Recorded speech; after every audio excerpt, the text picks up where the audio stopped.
د نیوز پری چینل لیدونکو السلام علیکم ورځ مو په خیر په وګورئ تاسو لاندو مهمو خبرونو ته بلخي وایي د افغان او ترکمن پولیسو ترمنځ د نښت خبرونه ناسم دي.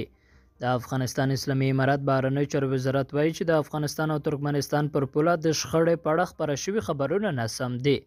د بهرنی چارو وزارت ویاند عبدالقهار بلخي ویلي چې د افغانستان او ګاونډي هیواد ترکمنستان ترمنځ کومه ستونزه نشته او کوي هغه هم هڅه ده چې د ډیپلوماټیکو لارو له طریقه له دوست هیواد سره ستونزه حل کړي.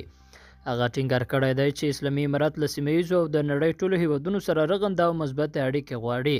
په ورته وخت کې په کابل کې د ترکمنستان سفارت هم په دې تړاو خپاره شوي خبرونه ناسم یوازې پروپاګند بللي دي. د یادونې ده چې مخکې تر دې ځینې رسنیو د خپلو سرچینو له قوله راپور ورکړی و چې د افغان او ترکمنستاني پولیسو ترمنځ نښته شوې ده.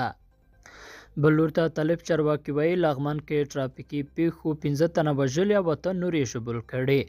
لغمان ولایت کې طالب چارواکي د کابل جلال آباد پر لویه لار په ټرافیکي پیښو کې د 15 تنو د مړینې او 8 نورو د ټپي کېدو خبر ورکوي. د لغمان د ترافیکو مدیر مولوي حبیب الله ازدی راډیو ته ویل یا د ترافیکي پیښې تېره ورځ ناوخته د کابل جلال آباد پر لویه لار د زیات ورښت او موټرو د ښویېدو له امله رامنځته شوي دي. او طالبان وایي بېلابېلو ولایتونو کې سخت واورو او بارانونو 7 کسان وژلي. د طالبانو په حکومت کې له طبیعي پیښو سره د مبارزې وزارت وایي چې په بېلابېلو ولایتونو کې سخت واورو او بارانونو لږ تر لږه 7 کسان وژلي دي. د دې وزارت یوه چارواکي محمد امین وزیر ازدی راډیو ته ویل 4 تنه نور هم د تیرو 24 ساعتونو په طبیعي پیښو کې ټپیان شوي دي. د بدخشان په ولایت کې د واورې د یوه راشي یا بربوکچ د راښویېدو په پیښه کې 15 تنه وژل شوي او 2 تنه ټپیان شوي دي.